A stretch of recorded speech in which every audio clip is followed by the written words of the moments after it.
Muy bien. De modo, vamos a cederle el uso de la palabra al doctor Dálvora. Le agradecemos. ¿No? Muy bien. Bueno, muchas gracias. Yo, aunque soy parte de la Procuración General, quiero agradecer la posibilidad de estar en este evento tan importante y sobre todo en este panel con el doctor Clusellas y el doctor Di Pietro.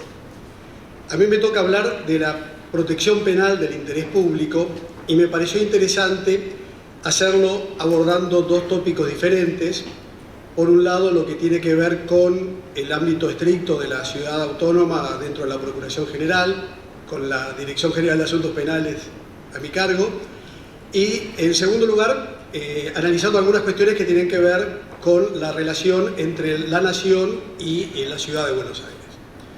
Cuestiones que al final, en el último comentario, en la conclusión, voy a vincular haciendo alguna referencia al importantísimo fallo que mencionaba la doctora Ibanega en el último panel de la mañana, que apunta a sostener constitucionalmente la imprescriptibilidad de los delitos de corrupción grave que conllevan enriquecimiento. En el primero de los aspectos que quiero comentar, en el año 2012, el entonces Procurador General Julio Contegrán propiciaba la creación de una dirección general que de alguna forma centralizara los aspectos de naturaleza penal en el ámbito de la Procuración, en primer lugar, y también en fijar criterios que se aplicaran en toda la administración local. En el decreto 500 del año 2012 se establecieron una serie de cometidos que en la práctica se han visto desbordados porque la importancia del respaldo de la consideración penal en la toma de decisiones de gobierno cada vez pareciera más intenso. Las funciones específicas, los cometidos de la dirección, detallados en el decreto, son coordinar y supervisar la actuación de las distintas áreas de gobierno en materia penal, planificar e intervenir según el régimen procesal que se trate, porque en materia penal y procesal penal nosotros afrontamos el inconveniente práctico de que tenemos dos regímenes diferentes en la Nación y en la ciudad, que contemplan distintas alternativas para la intervención de los organismos públicos como coadyuvantes de la función requirente, y esto es un tema que en la práctica tiene mucha significación, y promover los procesos correspondientes cuando resulten damnificados los intereses del gobierno local. Además hay funciones que contemplan la cooperación con las distintas áreas de gobierno y básicamente las de asesoramiento genérico en temas de naturaleza penal. De esta manera se adecuó la estructura estatal a los requerimientos del Estado constitucional de derecho del que venimos hablando a lo largo de todas estas jornadas, que si bien finca sus objetivos en la protección suficiente del ordenamiento jurídico para la plena vigencia de los derechos constitucionales, no debe desatender la alternativa penal para salvaguardar en última instancia los aspectos atingentes al interés público.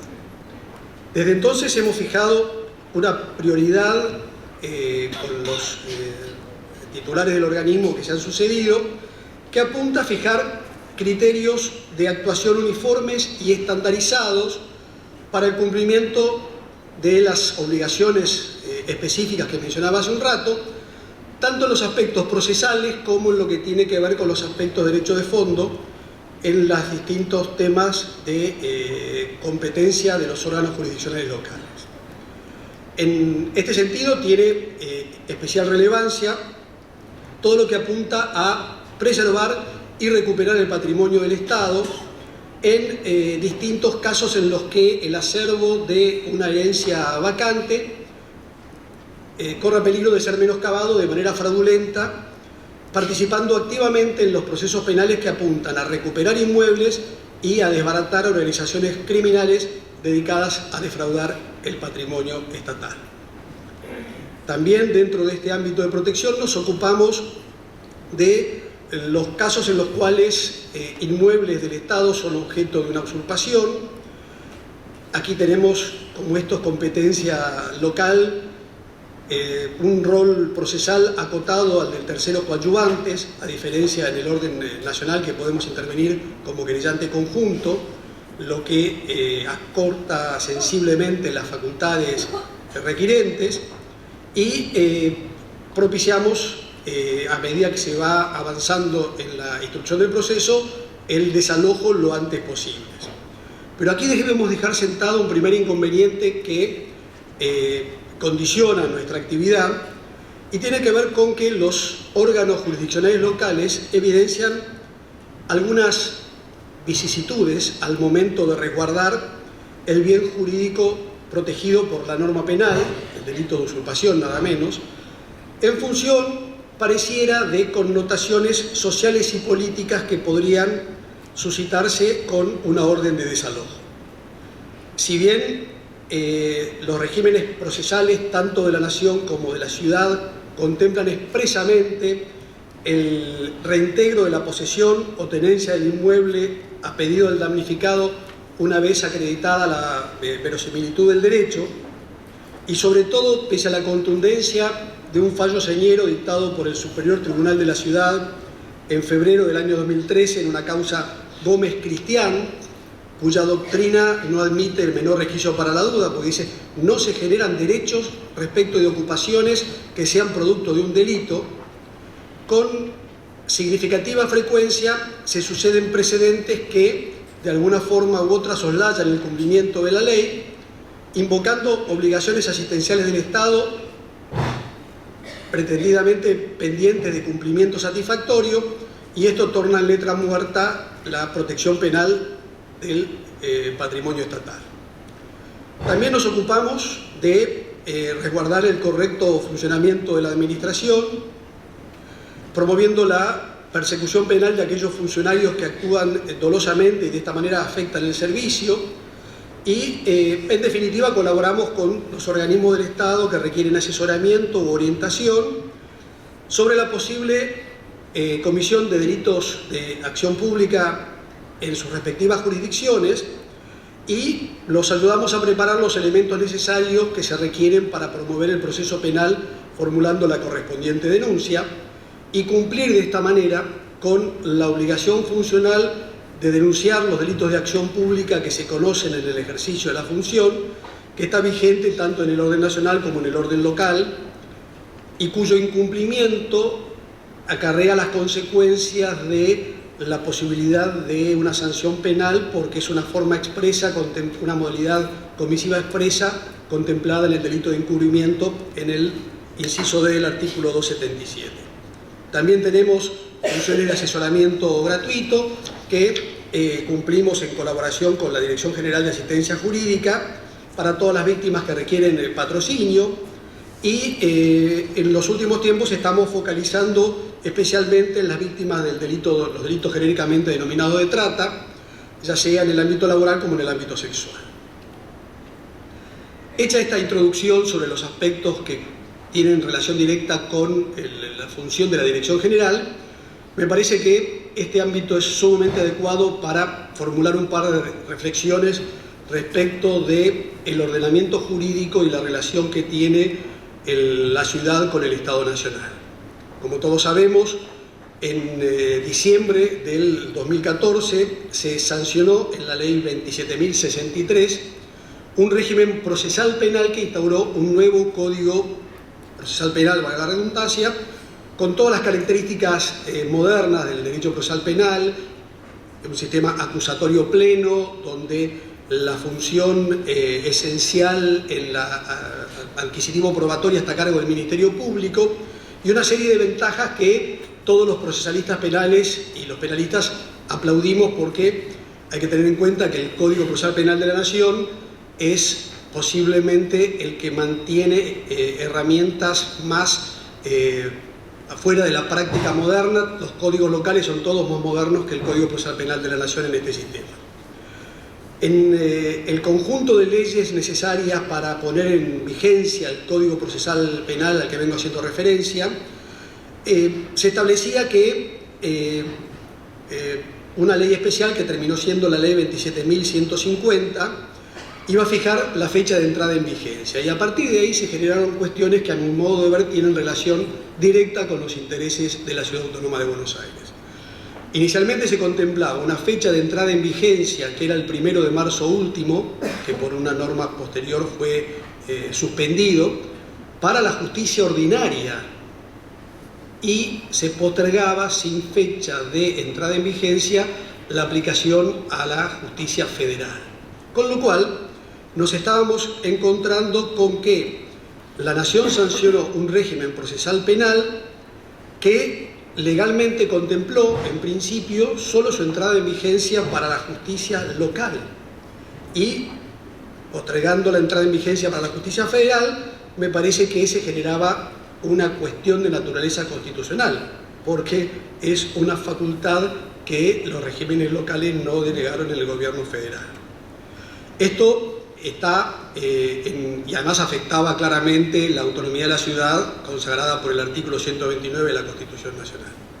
Esto en los últimos días, concretamente a partir del 27 de septiembre de este año, pareciera que se está reencauzando porque el Poder Ejecutivo ha remitido al Congreso un proyecto de ley para modificar ese régimen procesal que aún no entró en vigencia y que acota su aplicación, como no puede ser de otra manera por imperativo constitucional, a los órganos jurisdiccionales federales.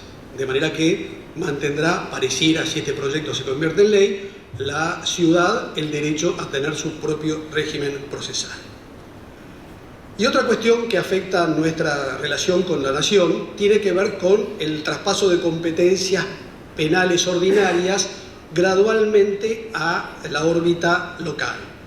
Todos sabemos que hay una serie de leyes que se vienen dictando a partir del año 2000 primero y luego del 2004, que con la reforma constitucional debieron acelerar su marcha y que tienen como última norma, para no aburrirlos demasiado, una ley 26.702 que establece que los nuevos delitos de competencia penal que se creen, esto tuvo aplicación mucho antes de lo que pensábamos, porque al reformarse la ley penal tributaria con la 26.735 y convertir en delito la defraudación de los tributos locales, hubo que pronunciarse sobre este tema, pero los nuevos delitos y toda una serie de delitos que se enumeraban de manera extendida en el anexo de la norma a la que hago referencia, y la idea de terminar finalmente con un traspaso total de las competencias ordinarias.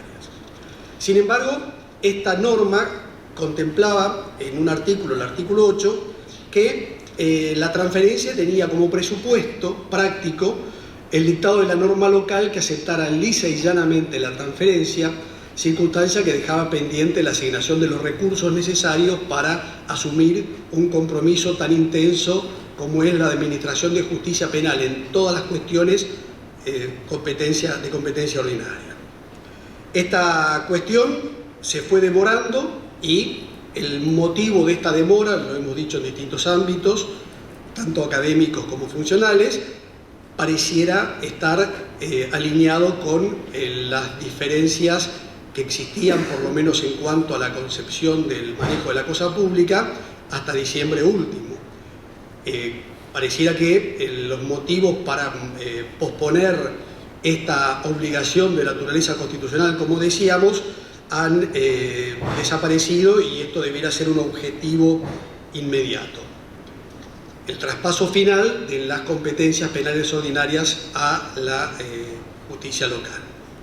Y lo último que quiero decir tiene relación con un fallo trascendente que hoy mencionaba a la doctora Miriam Ibanega, que a nuestro modo de ver fundamenta de manera impecable y con una solidez jurídica no todo lo frecuente que debieran ser los precedentes jurisprudenciales, lo que ha dado en llamarse la imprescriptibilidad de una serie de delitos que en nuestro Código Penal están tipificados en los artículos 256 a 268, que genéricamente se conocen como delitos de corrupción. En materia penal, en nuestro sistema jurídico, la corrupción está acotada a ciertos delitos que protegen otros bienes jurídicos, pero todos los instrumentos internacionales que hemos suscrito y a los que hemos adherido refieren esta categoría jurídica como los delitos a los que acabo de hacer referencia.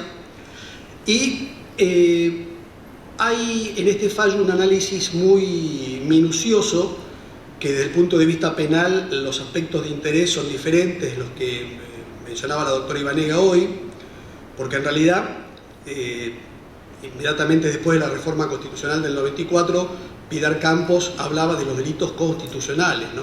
Nosotros estamos acostumbrados a que en el ordenamiento constitucional originario teníamos el delito del artículo 29, la traición a la patria, la de los infames traidores a la patria, pero esto en la concepción constitucional moderna se ha ampliado de manera significativa, y este fallo retoma un criterio interesante que hasta ahora se discutía solamente en el plano teórico, en cuanto a que en el artículo 36 de la Constitución Nacional, párrafo quinto, se hace referencia puntualmente a los delitos de corrupción de carácter grave que conllevan enriquecimiento, en una referencia directa a nuestro modo de ver con el artículo 6 de la Convención Interamericana contra la Corrupción, aprobada por la Ley 24.759.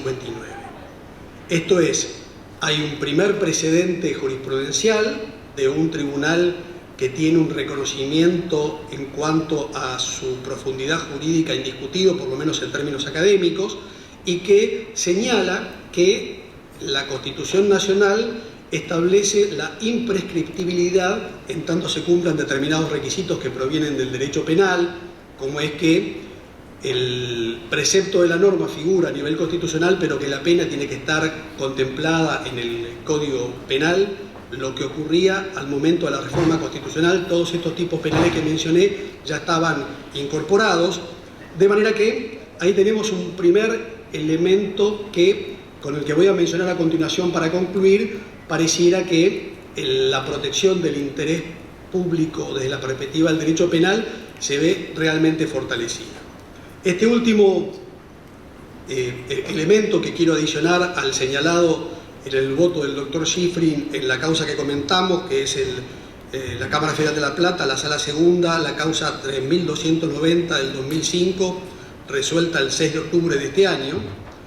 Y este nuevo elemento tiene que ver con el instituto denominado por la doctrina como decomiso sin condena, que está siendo objeto de algunas consideraciones con los distintos proyectos que apuntan a una extinción de dominio ampliada para una categoría específica de delitos, y que a nuestro modo de ver el decomiso sin condena, que está regulado en el Código Penal argentino en el artículo 305, en función de una reforma operada en junio del 2011 por la Ley 26.683, que establece que para el lavado de dinero proveniente de ilícitos penales, dice la norma, se puede acudir a esta forma de que pasen al dominio del Estado los bienes que son objeto material de todos los ilícitos precedentes.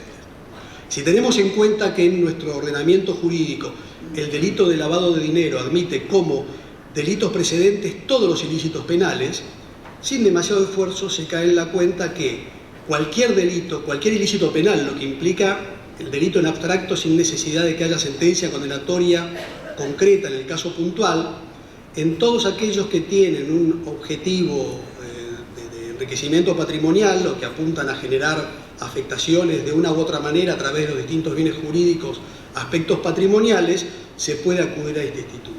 De manera que el ordenamiento jurídico argentino cuenta desde el punto de vista de la protección del interés público con el derecho penal con dos herramientas extraordinariamente importantes y que todas las convenciones internacionales confluyen en recomendar, como son la imprescriptibilidad de los delitos de corrupción que conllevan, delitos de corrupción grave que conllevan enriquecimiento, como dice la Constitución Nacional, y el decomiso sin condena.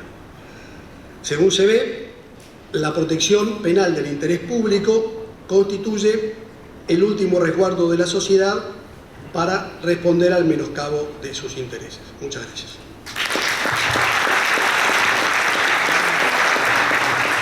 Muchas gracias, doctor Dálvora, por sus palabras. Vamos a ceder ahora el uso de la palabra al doctor Pablo Crusellas, que es abogado por la Universidad de Buenos Aires, máster en Derecho Comparado por la Universidad Metodista del Sur, Dallas, Texas. Ha ejercido su actividad profesional en forma independiente y en diversos estudios jurídicos hasta su ingreso en la administración pública. Fue profesor adjunto de Derecho Comercial en la Universidad de El Salvador y a partir del 10 de diciembre del 2007 y hasta el 9 de diciembre del año 2015 se desempeñó como secretario legal y técnico del Gobierno de la Ciudad Autónoma de Buenos Aires.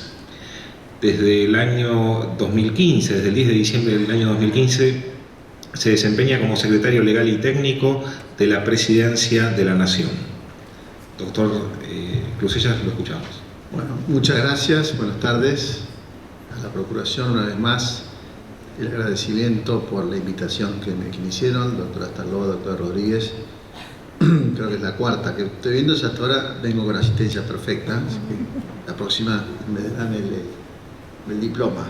Pero bueno, me toca una vez más hablar de algo que venimos hablando, o al menos en lo personal y en la ciudad, que es el tema de la organización, en este caso con otro título, pero el tema parecido, que es el tema de la incorporación de la tecnología en la administración pública. Saben bien que en la ciudad, bueno, hicimos un cambio radical y la idea que estamos haciendo es conceptualmente hacer el mismo cambio en nivel nación y en todas las provincias. Así que les voy a explicar un poco los conceptos, una vez más, los conceptos, la lógica de esto, un poco lo que hicimos y un poco a dónde vamos. Con otro título, y hablamos de organización y herramientas tecnológicas. Cuando decimos de eso, hablamos de modernización, y la modernización puede ser una modernización física, una modernización de los edificios, pero acá hablamos de modernización por la incorporación de las tecnologías de la información, que es tecnologías que procesan información. O sea, el mundo desarrolló en los últimos años tecnologías que procesan información, y siendo la administración pública una organización que procese información, resulta un contrasentido que si no mira la modernización no sea sino utilizando tecnologías que procesan información. Los sistemas de procesamiento de información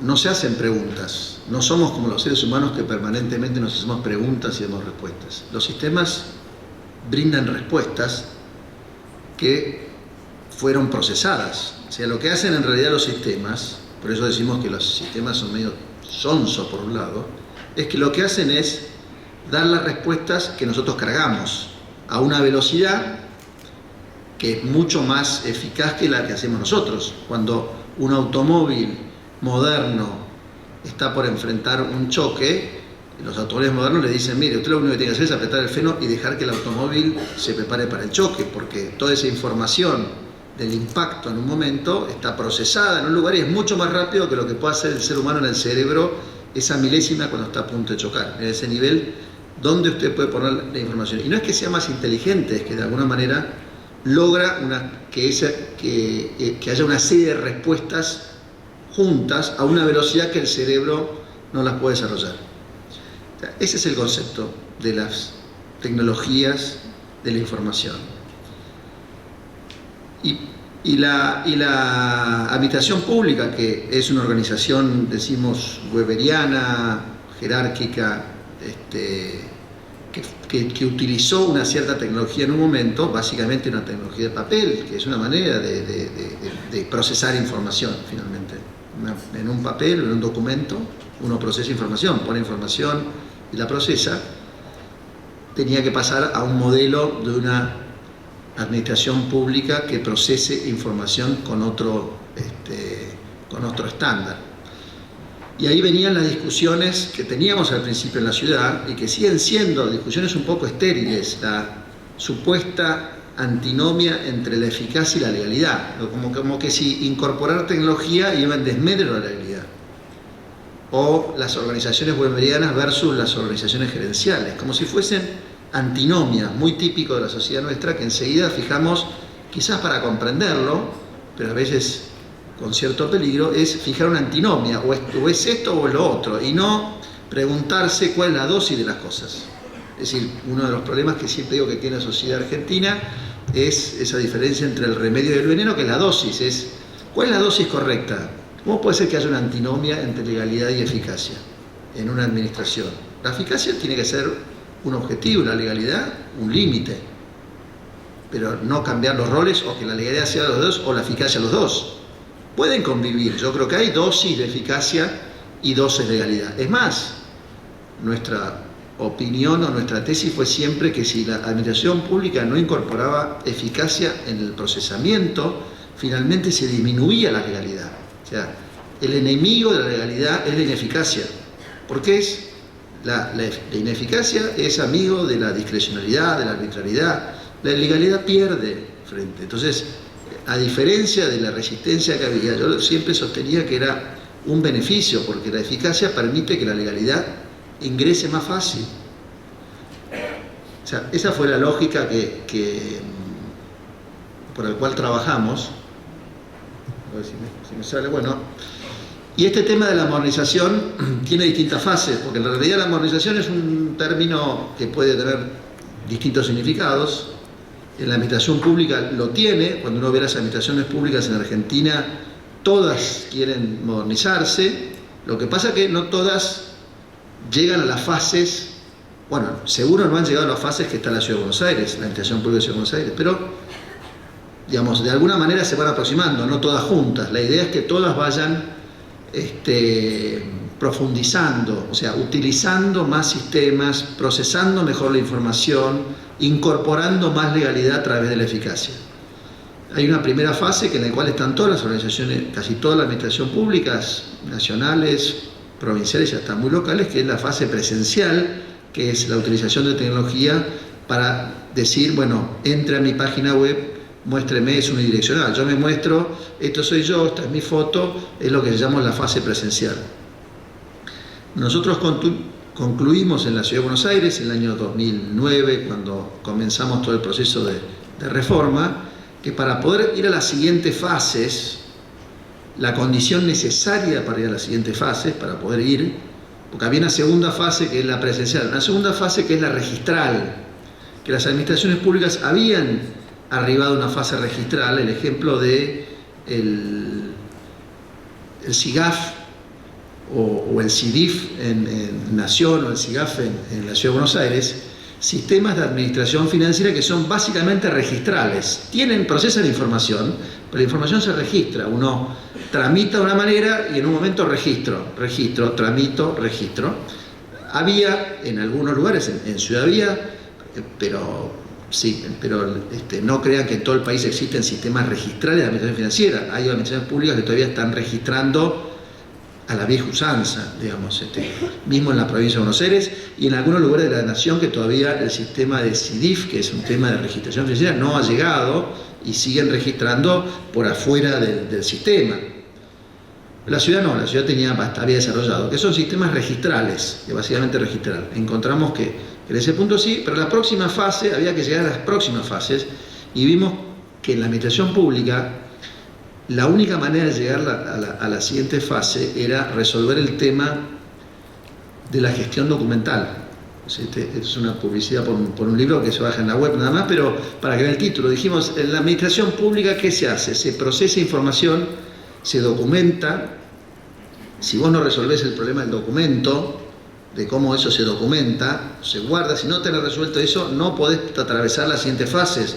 Podés ir al sistema de registración, registrar, pero si vos no resolvés la capa documental, que es cómo tramita, si no tenés resuelto eso, no pasás a la siguiente fase. Bueno, discusión eterna. Finalmente triunfamos en esa posición y dijimos, bueno, fue lo que comúnmente se llamó el Sistema de Administración de Documentos Electrónicos, o GEDO, que es el concepto de incorporar el documento, es decir, procesar la información a través de documentos electrónicos.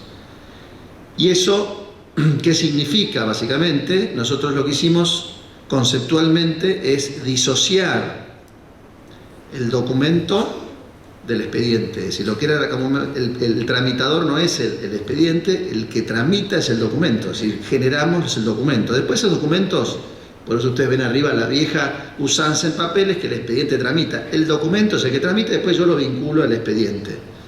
Creamos distintas modalidades de documentos electrónicos, con firma, con distintas características, y lo seguimos haciendo para generar acá la necesidad de que cada uno tenga el documento. Una vez que usted tiene resuelto el tema del documento, después ir a la gestión documental de electrónica es muy sencilla, porque tiene resuelto el tema documental. Cosa que no hicieron el resto de las administraciones públicas, fueron por los procesos, por la reingeniería de los procesos, y uno ve administraciones públicas en el resto del mundo y todavía no han podido avanzar. Nosotros, de esta experiencia en la Ciudad de Buenos Aires que estamos llevando en Nación, es resolver el problema documental. Resuelto ese tema, el tema después cómo lo utilizamos. Después es empezar a crecer en la utilización. Un modelo que no hicieron otras administraciones públicas en el mundo, pero que lo estamos mostrando como algo, y es el mismo modelo que vamos a tratar que estamos utilizando en Nación y que se va a usar en las provincias. El concepto es el documento electrónico, el concepto es disociar el documento del trámite, o sea, generar que el documento tenga una manera de generarse propia y después uno lo vincula. El concepto es después disociar el dato del documento, que eso es a donde va el mundo hoy, a la datificación, a lo que llaman el Big Data, usar los datos, que es lo que permite un documento electrónico y no permite un documento en papel, salvo que uno lo haga en papel y lo registre nuevamente, pero es muy engorroso, complicado. La realidad es que a donde vamos después es que los documentos van a disociar los datos, y los datos van a ir a la base de datos y van a permitir procesar información para que tomemos decisiones más inteligentes, porque en definitiva de lo que se trata finalmente es de tener la información para tomar mejores decisiones. Sí, digamos, yo siempre digo, con el 10% de la información son el 10% de las mejores decisiones, con el 30% de la información, el 30% de las mejores decisiones. No es seguro que lo vas a hacer, pero si no tienes la información no lo vas a tomar. O sea que va en relación con la mejora en términos cuantitativos y cualitativos del proceso de decisiones. Este fue el esquema que finalmente ocurrió en la Ciudad de Buenos Aires con los distintos módulos del SADE, lo que dijimos el backend, que es el repositorio único de documentos, el GEDO, y después lo que es el sistema adelante, en donde están los registros. También cambia la manera de registrar, por supuesto. Los beneficios que se tienen en la modernización, yo creo que principalmente se gana en eficacia, se gana en legalidad, porque permite que la legalidad se introduzca en los procesos en distintos lugares con mayor potencia, pero para eso uno tiene que después ver en un momento el esquema de procesos y saber dónde, ahora que tengo el proceso de esta manera, dónde enchufo la legalidad.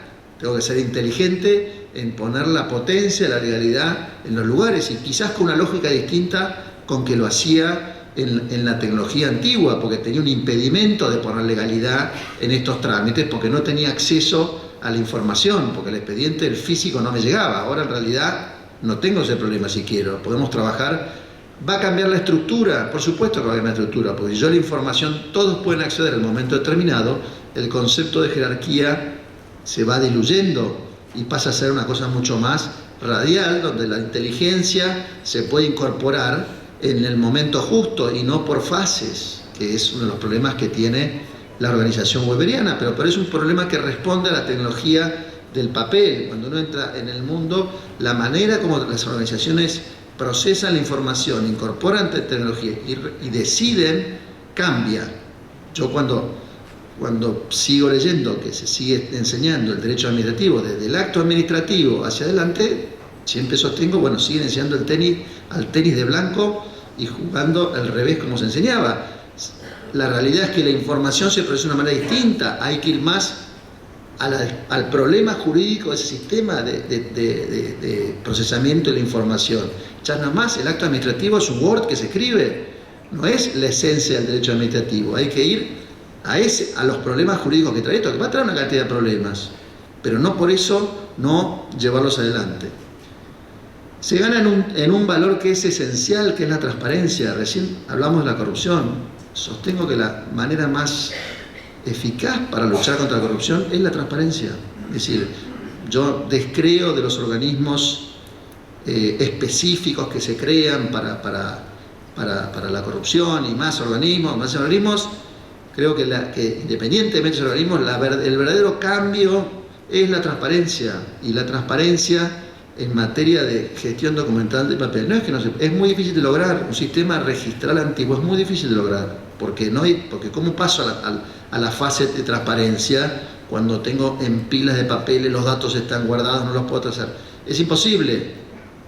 Si yo los tengo en línea y los datos son accesibles, la transparencia es casi una decisión política, porque es nada más, ¿me dejas verlo? Sí, podés verlo, o sea que puedo intensificar la transparencia las ganas que quiera. Es una decisión después de cuán intenso quiero hacer en la transparencia. También cambia la manera de trabajar y el concepto de equipo, porque de vuelta este tema radial y de la inteligencia hace que nos conectemos de una manera distinta a todos y que aprovechemos oportunamente la inteligencia de todos y cada uno de nosotros, con lo cual cambia la manera de trabajar en una organización. El concepto de equipo y de inteligencia es otro. Este cuadro, si quieren, le sintetiza un poco el modelo de gestión total. Si ustedes ven en el negro serían los incisos presupuestarios, 1, 2, 3, 4, 5, las actividades de cada uno de los incisos del presupuesto. Puede ser desde el punto de vista salarial. Ustedes van a ver que cada uno de los incisos tiene colgado en la primera columna en color violeta, lo que serían sistemas registrales de carga de sueldos, o el mismo sistema de compras, o registros de obra pública, o entrega de subsidios. Son sistemas registrales que en las ciudades existen, que los creamos también, que la idea es que en Nación también, que haya sistemas que uno registra lo que va haciendo, va a entregar un subsidio, se registra en algún lado, y uno después analiza y el sistema le dice, bueno, quién lo tiene, dónde lo tiene, no puede cruzar datos y le da subsidio por otro lado, bueno, una serie de registrales. Pero para que vean el tema documental, todos esos procesos registrales de los incisos del presupuesto tienen que tramitar, o sea, necesariamente, y esa es la línea cruzada que ustedes tienen, que GDE, que está puesto así, todos estos, en cualquiera de las etapas de los incisos, por más que uno le ponga sistemas registrales arriba, abajo tiene que resolver la capa de la tramitación. O sea, si usted no resuelve la etapa de tramitación, se queda nada más que con la etapa registral. La etapa de tramitación permite que a su vez la tramitación registre por sí misma. ¿Sí? Mientras tramita, porque recuerden que ustedes lo que hacen es, los documentos se registran porque son electrónicos, el dato del documento se registra, con lo cual no hay doble registro también. O sea, lo que usted documenta se registra arriba. Y la capa siguiente, que es la que cualquier organización tiene, que es la inteligencia de los datos, que es donde ustedes, a donde estamos yendo, donde está yendo la ciudad, que es la vanguardia, y el resto de las administraciones públicas vienen atrás, que es el tema de comenzar a trabajar sobre los datos que uno recibe, porque todo esto reproduce datos y uno después tiene que ver en cualquier disciplina que uno se imagine en materia de salud, educación, seguridad, en todas. Usted parte por una medición, por unos datos, por una cosa que le marca una realidad, que si usted no mide cómo está haciendo, difícilmente una política pública pueda pensar en términos de prosperidad. ¿Sobre qué me mido? ¿Cuál es mi mejora? O sea, que es inevitable. Y finalmente, color amarillo, serían los sistemas de acceso del ciudadano, que pueden entrar el ciudadano hacia la administración pública. Bueno, este es un esquema global de los sistemas que hoy existen en la Ciudad de Buenos Aires. De vuelta, la Ciudad de Buenos Aires es pionera, no conozco en el resto del mundo con precisión, pero en la Argentina sin ninguna duda está años luz del resto de las administraciones públicas en materia de gestión electrónica, con lo cual tiene el desafío de ir siempre un poco en la avanzada, de ir mostrándonos quizás a veces la prueba-error, porque muchas de estas cosas es prueba, mejora, error. Bueno, la Ciudad de Buenos Aires, la administración pública tiene que, digamos, lo bueno que puede ir en la avanzada. Nosotros en Nación ya hemos incorporado muchas de esas tecnologías, justamente porque me la proveyó la Ciudad de Buenos Aires. Ya hoy los decretos se hacen en forma electrónica, ya hay expediente electrónico. Quizás la Administración Pública Nacional es mucho más grande, no estaba todavía bien conectada, mucho más, imagínate, todo el resto del país. Fuimos a una modalidad más de la nube por una cuestión de que no había tiempo de conectar, los edificios no estaban conectados. Bueno, volvemos más tuvimos que ir a una solución más de nube que propia de red, pero lo usamos 6 meses y ya se empieza a usar, por supuesto porque tomamos lo que se hizo en la Ciudad de Buenos Aires y lo trajimos y lo enchufamos. Después fue decirles a los funcionarios y al cuerpo jurídico, señores, esto es lo que se va a hacer porque la Ciudad de Buenos Aires lo está haciendo, así que no hay razón para no hacerlo. Es nada más que empezar a usarlo, y ahora vamos por la provincia de Buenos Aires, donde también están ávidos por usarlo, y también otras provincias y municipios quizás con paquetes más pequeños, porque a veces los sistemas son un poco complejos por tablas y hay que hacer por ahí cosas más chicas, pero todas las administraciones públicas se dieron cuenta que finalmente lo que hacen es procesar información, y es un absurdo no tenerlo. Por eso siempre decimos que la tecnología no te moderniza, no es necesariamente te moderniza, requiere también de la capacidad humana de las personas, no es algo automático. Ahora, si una organización que procesa información no incorpora tecnología, le va a resultar imposible modernizarse. Muchísimas gracias.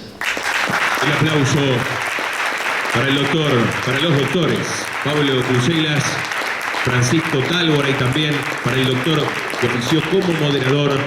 Estamos hablando de Alfredo Di Pietro. Muchísimas gracias a los tres.